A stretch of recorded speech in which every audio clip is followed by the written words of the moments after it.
Welcome to my channel. I'm just going to put together a channel where I'm going to share my journey to retirement. I'm particularly interested in photography, so I'll share a fair bit about that and caravanning and travel. And as I run into problems, I will probably share them with you. Hopefully we can all learn from each other.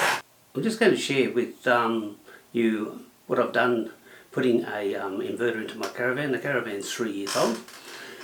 It doesn't have any inverters already installed in it, so I've got one of those cheap Kings inverters, a 1500 watt.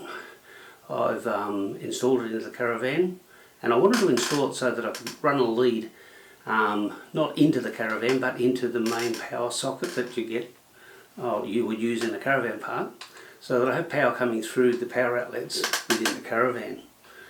That way I can use a toaster, a microwave, a coffee machine, and in particularly charge batteries. Here's the problem I'm trying to solve. When we're off grid, how do we get 240 volts? Okay, so down in my side booth here, this is what I've done. Put in a King's inverter,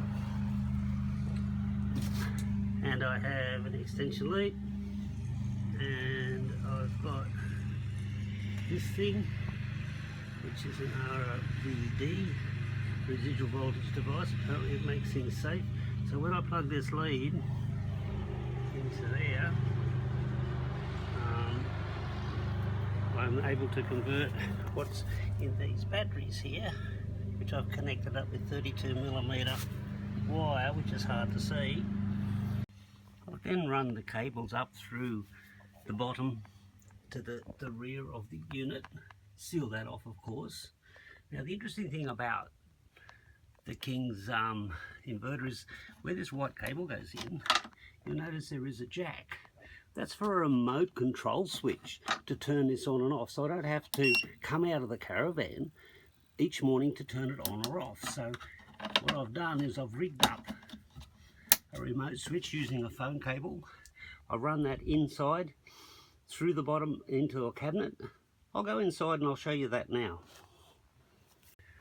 Well, as we come into the caravan, okay, down beside this bed here, there's a little cabinet. I'll just open the door, and you may be able to see down in there. I've run it up through there, then up through the back past the breakaway battery, and up in through the drawer, in through the back cupboard, and I'll come out through the wall and placed a momentary switch so that in the morning when I need the inverter to make coffee or whatever, just have to press this, inverter's on, awesome, inverter's off. Something else you've got to do though, come to your control panel and make sure you turn off the AC battery charger that would be running if we were connected to caravan power. It can't have inverter power converted to AC running an AC charger. It just gets in a loop and gets a bit nutty apparently. So make sure you turn that off, totally off. The solar charger from the solar panels on the roof, that's fine, that will keep going. It'll still be charging down because the cables from the solar panels go directly to the batteries themselves, not through this system of that here that's controlling where all the power goes to, which also has the AC battery charger in there as well.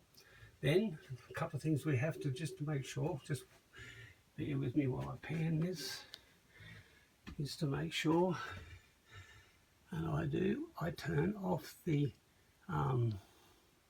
circuit breaker for the air conditioner, which is going to draw too much power for that inverter. Need a much bigger one, at least 3 I'm told. Quickly, the connection to these RJ45 or whatever it is, RJ11 or 12 plug, it's not a 45, is a bit tricky because there's no wire diagram.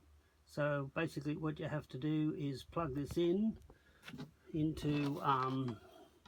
just take this out, plug this in here, and basically you just grab the wires and touch them until it turns on. You just touch them once, don't hold them in connection, just touch them and it will turn off. Touch it again and it will turn on, and it'll turn off as you do that. Once you work out those two, then they're the two that are going to activate it on the momentary switch, and then by trial and error only. It also feeds power supply for the LED light. It doesn't really need that, just need the momentary on and off, and it works quite fine. Well, I hope that clears that up. Have a go at it. We're yet to try it extensively, so we'll just see how much power we can draw out of our batteries, and hopefully we don't kill our AGMs. We would like our own lithium ones, but they're a little bit out of our price range at the moment, but apparently that's the way to go. So give it a go. Thanks for watching. Don't forget to subscribe. See you next time.